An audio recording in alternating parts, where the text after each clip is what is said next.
मधुबन के बाबा, मधुबन के बाबा मुरली वाले, आपका क्या कहना, आपका क्या कहना। ओम शांति। आज 9 मार्च 2023 के साकार मधुर महावाक्य हैं। आज मीठे मीठे बाप दादा बोले, मीठे बच्चे, तुम्हें बाप के ऑक्यूपेशन और गुणों सहित उसे याद करना है। याद से ही तुम विकर्मजीत बनेंगे, विकारों की मैल भस्म होगी। बाबा ने कहा, मीठे बच्चे, तुम्हें बाप के ऑक्यूपेशन और गुणों सहित उसे याद करना है। याद से ही तुम विकर्मजीत बनेंगे, विकारों की मैल भस्म होगी। बाबा ने आज प्रश्न पूछा कि ज्ञान की धारणा किन बच्चों को बहुत सहज हो सकती है।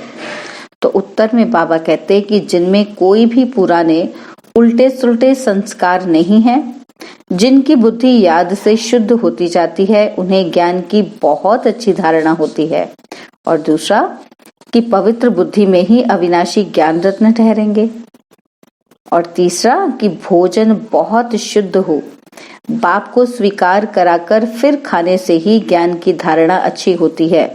ज्ञान को धारण करते करते तुम मुरलीधर बन जाते हो। मुरली का गीत है, तुम्हारे बुलाने को जी चाहता है। ओम शांति। आत्मा परमात्मा को बुलाती है। सिर्फ आत्मा कहे तो कहेंगे आत्मा तो वाणी से परे है, इसलिए कहते हैं जीवात्मा। परमात्मा को बुलाती है। और भक्तों की बुद्धि परमात्मा के बारे में कहां कहां जाती है? कुछ भी मनुष्य समझते नहीं, क्योंकि वह समझते हैं कि परमात्मा सर्वव्यापी है। तो बुद्धि कहां जाए? सर्वव्यापी समझने के कारण कहेंगे सब भगवान के रूप हैं, बुलाते हैं, परंतु बुद्धि में लक्ष्य नहीं है। परमपिता परमात्मा तरफ बुद्धि जाती नहीं है। किसी भी जीवात्मा की बुद्धि में यह नहीं आता कि हम उस ज्योतिर्लिंगम को याद क्यों करते हैं। वे हमको क्या देते हैं जो हम उनको याद करते हैं? जो बहुत अच्छा देकर जाते हैं उनको याद किया जाता है। उनकी याद जिंदगी भर रहती है। कोई ने पाई पैसा दिया, वह तो लेन देन चलती ही है, परंतु समझो कि कोई गरीब है, उनको कोई मकान बनाकर देवे या उनकी कन्या की शादी कराने में कोई मदद करता है, तो सारी आयु उनकी याद रहेगी। उनके नाम रूप की याद रहेगी कि फलाने ने हमको मकान बनाकर दिया। तो यहाँ भी तुम बच्चे समझते हो कि बाप हमको विश्व का मालिक बनाते हैं। मनुष्य को तो ना आत्मा का ना परमात्मा का ज्ञान है।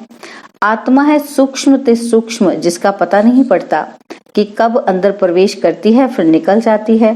बहुत महीन बातें हैं। उनका साक्षात्कार भी दिव्य दृष्टि से ही देख सकते हैं। वह ब्रह्म कहते हैं तो ब्रह्म का भी साक्षात्कार हो पड़ेगा। अखंड लाइट ही लाइट देखने में आएगी। ब्रह्म तत्व तो जरूर बड़ी रोशनी देखने में आएगी, परंतु परमात्मा कोई वह चीज तो नहीं है ना जो मनुष्य समझ बैठे हैं। तुम बच्चों की भी बुद्धि में आगे लिंग रूप रहता था, अभी तो बुद्धि में है कि वह स्टार है। आत्मा का वही रूप है, दूसरी कोई चीज हो नहीं सकती। परमात्मा भी वही बिंदी रूप है। अब लक्ष्मी नारायण की इतनी महिमा है, उनमें क्या ब्यूटी है? आत्मा और शरीर दोनों सतो प्रधान पवित्र हैं, हर्षित मुख हैं, गोरे हैं। आत्मा तो बहुत सूक्ष्म चीज है ना। समझाया जाता है कि आत्मा मैली हो जाती है तो लाइट कम होती है।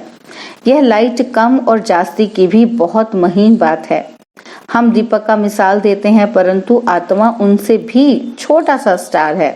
साक्षात्कार होता है, देखा और गया। अब तुम बाप का सिमरन करते हो। बाप ने अपना रूप बताया है। तुम जानते हो शिव बाबा को याद करने से विकर्म विनाश होते हैं। भल और मनुष्य शिव को याद करते हैं, परंतु इस ज्ञान से याद नहीं करते। वह जानते ही नहीं, और न जानने के कारण विकर्म विनाश हो नहीं सकते। यह जानते ही नहीं कि हम योग लगाने से विकर्माजीत बनेंगे। अच्छा, फिर क्या होगा यह भी नहीं जानते। तुमको बाप समझाते हैं कि योग से तुम विकर्माजीत बनेंगे, 5 विकारों की मैल भस्म होगी, समझानी मिलने के बाद उस खुशी से याद करेंगे। वह यह नहीं जानते कि बाप को याद करने से विकर्म विनाश होंगे।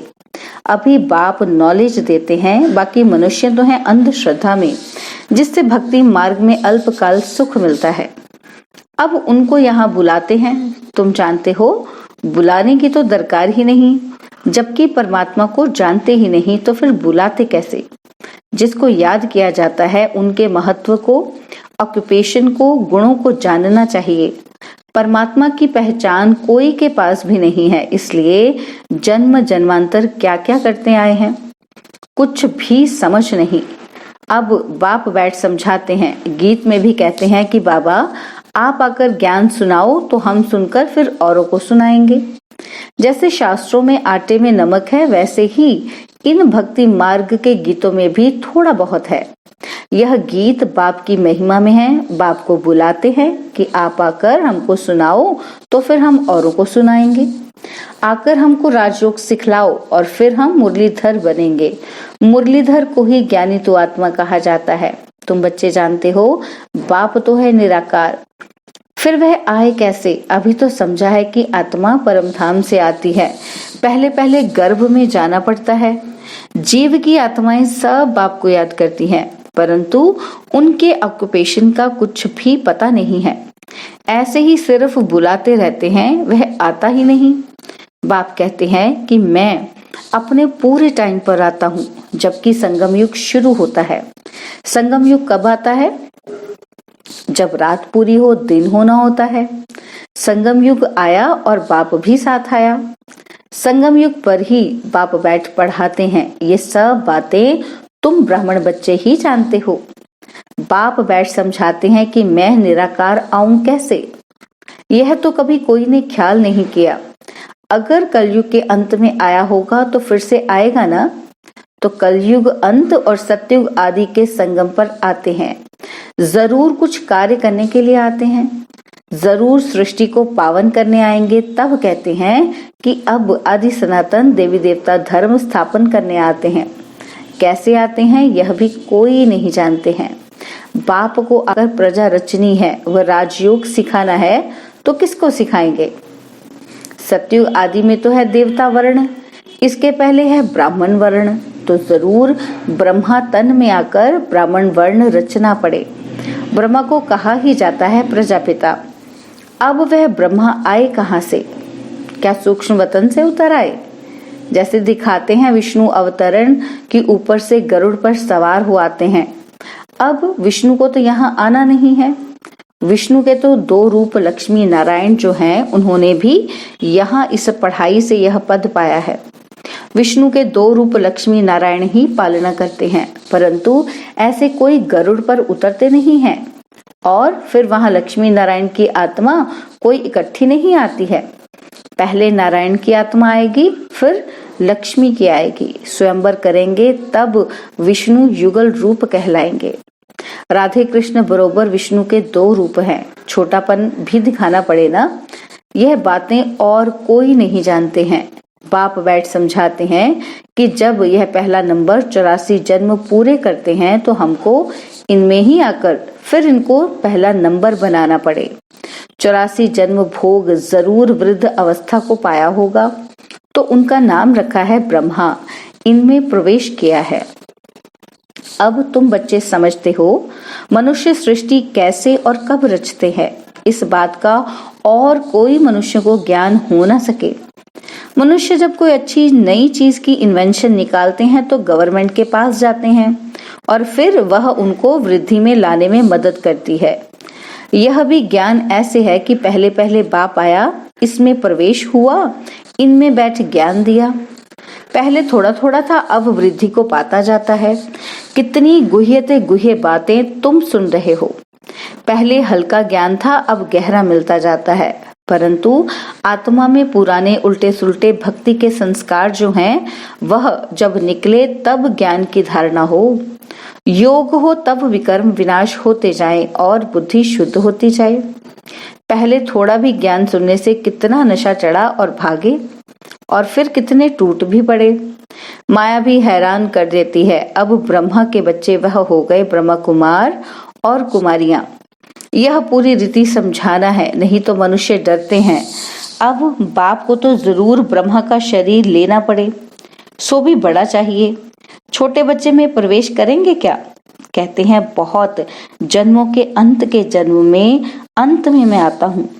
इसने बहुत शास्त्र पढ़े हैं, गुरु किए हैं, तो अनुभवी होगा ना। बाप कहते हैं कि मैं वानप्रस्थ अवस्था में आता हूँ। शास्त्र आदि पढ़े हैं तब तो समझा सकते हैं। अब तुम बच्चे जानते हो कि कैसे बाबा आता है और आकर मनुष्य से देवता बनाते हैं, अर्थात पुरानी दुनिया को नया बनाते हैं। तुमको भी अभी नया बना रहे हैं। इस पुराने तन में राजयोग सीख फिर सतयुगी नया शरीर जाकर लेंगे और फिर देवी देवता कहलाएंगे। वहां माया होती नहीं, यह तुम समझा सकते हो कि हम ब्रह्मा कुमार कुमारियां हैं। ब्रह्मा को प्रजापिता कहा जाता है। यह तो सब मानेंगे कि भगवान ने आदम बीबी यानी कि ब्रह्मा सरस्वती द्वारा रचना रची है। गीता में कहते हैं कि मैं राजाओं का राजा बनाता हूँ। शूद्र से ब्राह्मण बनाकर ज्ञान अमृत पिलाए असुर से देवता बनाते हैं।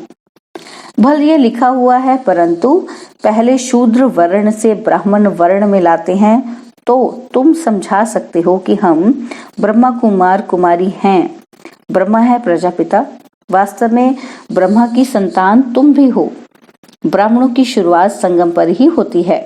ब्रह्मा द्वारा हम ब्राह्मण पढ़ते हैं, रुद्र ज्ञान यज्ञ की संभाल करते हैं। हम अपने विकारों की आहुति देते हैं।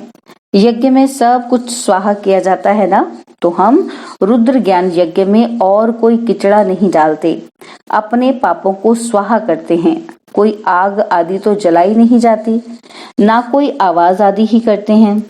वह तो कितना आवाज करते हैं, स्वाहा स्वाहा। हम तो योग में रहते हैं, कोई आवाज नहीं, चुप। योग अग्नि से पाप भस्म हो जाते हैं और इस रुद्र ज्ञान यज्ञ में योग अग्नि से हम अपने 5 विकारों को स्वाहा करते हैं, तो पाप भस्म हो जाते हैं।